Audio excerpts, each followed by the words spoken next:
Hey guys, this is Ananya Raiyan, student of Joshua University of Science and Technology, Department of Nutrition and Food Technology. Today I will going to discuss another important topic on starch retrogradation in both English and Bangla language. So let's start. Starch retrogradation সম্পর্কে জানার আগে আমরা starch সম্পর্কে কিছু জেনে নিব। Starch হলো একটি পলিস্যাকারাইড যেটা খাদ্যে মেইন ফুড রিজার্ভ সাবস্টেন্স হিসেবে কাজ করে। যেমন সিরিয়াল ফুডে 75 to 80% স্টার্চ থাকে।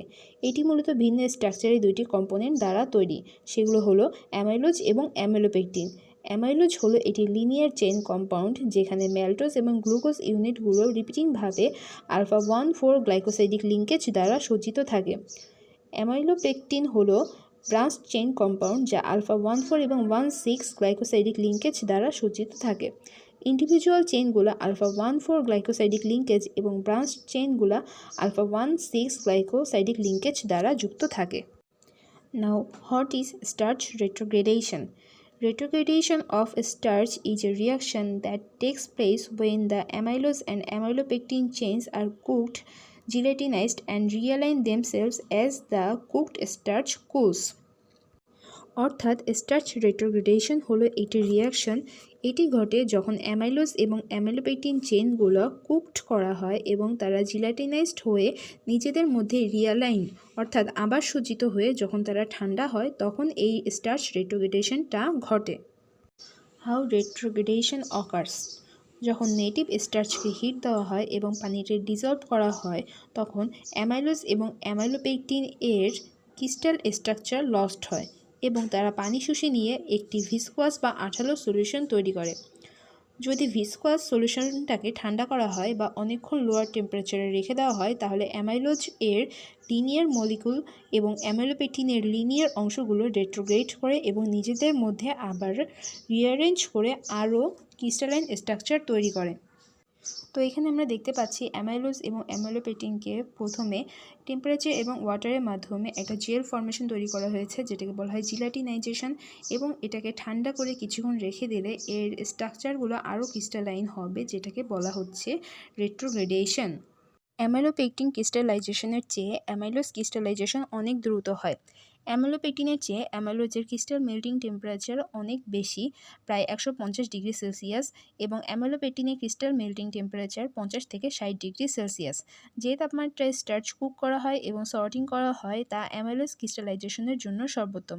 তাছাড়া এটি স্টার্চ জেলের হার্ডনেস বা কাঠিন্যতা বৃদ্ধির জন্য উপযোগী। অন্যদিকে অ্যামাইলোপেকটিন এর ক্রিস্টালাইজেশন টেম্পারেচার কম হওয়ায় এটি ক্রিস্টাল তৈরি করে না। অ্যামাইলোপেকটিন লং টার্ম ক্রিস্টালাইজেশন এবং জেল স্ট্রাকচার ডেভেলপমেন্টের জন্য রেসপন্সিবল, এবং অন্যদিকে অ্যামাইলোজ শর্ট টার্ম ক্রিস্টালাইজেশন এবং জেল স্ট্রাকচার ডেভেলপমেন্টের জন্য responsible. Factors affecting starch retrogradation. 1. Water content. পানির উপস্থিতি স্টার্চ রেট্রোগ্রেডেশন প্রক্রিয়াকে প্রভাবিত করে। ওয়াটার কন্টেন্ট যত বাড়বে রিক্রিস্টালাইজেশনের পরিমাণ তত কমবে। 2. Storage temperature. লো টেম্পারেচারে স্টার্চ জেলকে স্টোরেজ করলে রেট্রোগ্রেডেশন বৃদ্ধি পায়। 32 থেকে 40 ডিগ্রি সেলসিয়াসের উপরে স্টোরেজ করলে রেট্রোগ্রেডেশনের পরিমাণ কমে যায়। 3. Botanical source. বিভিন্ন সোর্সের অ্যামাইলোপেকটিন স্ট্রাকচারে ভিন্নতা লক্ষ্য করা যায়। এর ফলে ক্রিস্টালাইজেশন প্রসেসেও ভিন্নতা আসতে পারে, যেমন গ্লুকোজ সংখ্যা 15 এর কম হলে তারা ক্রিস্টাল তৈরি করে না। 4. লিপিড। কোনো কম্পাউন্ডে লিপিড থাকলে তা লিপিড কমপ্লেক্স তৈরি করে যা রিক্রিস্টালাইজেশন প্রসেসে ইন্টারফেয়ার করে এবং রেট্রোগ্রেডেশনকে বাধা প্রদান করে। Causes of retrogradation. It occurs when the starch-based foods are exposed to freeze or when moisture migration occurs in starchy foods, impacting the structural and nutritional attributes of food. অর্থাৎ যখন starch based ফুডগুলো fridge করা হয় এবং এতে moisture migration ঘটে তখন এর টেক্সচারাল এবং নিউট্রিশনাল অ্যাট্রিবিউটসগুলো প্রভাবিত হয় এবং রেট্রোগ্রেডেশন ঘটে। Prevention of retrogradation. স্টার্চের কেমিক্যাল মডিফিকেশন রেট্রোগ্রেডেশনকে বাড়াতে বা কমাতে সাহায্য করে, যেমন মোমের মতো হাই অ্যামাইলোপেকটিন স্টার্চগুলোর রেট্রোগ্রেড হওয়ার টেন্ডেন্সি তুলনামূলকভাবে কম থাকে। এছাড়া fat, glucose, sodium nitrate emulsifier ব্যবহার করেও স্টার্চের রেট্রোগ্রেডেশন কমানো যায়। Effects of starch retrogradation. Starch retrogradation খাদ্যে বিভিন্ন আনডিজারেবল ইফেক্টস তৈরি করে, যেমন এর ফলে ব্রেড বাসি হয়ে নষ্ট হতে পারে, যা এর শেলফ লাইফ কমায় এবং কনজিউমার অ্যাকসেপ্টেন্সকে প্রভাবিত করে। ব্রেড রেট্রোগ্রেডেশন।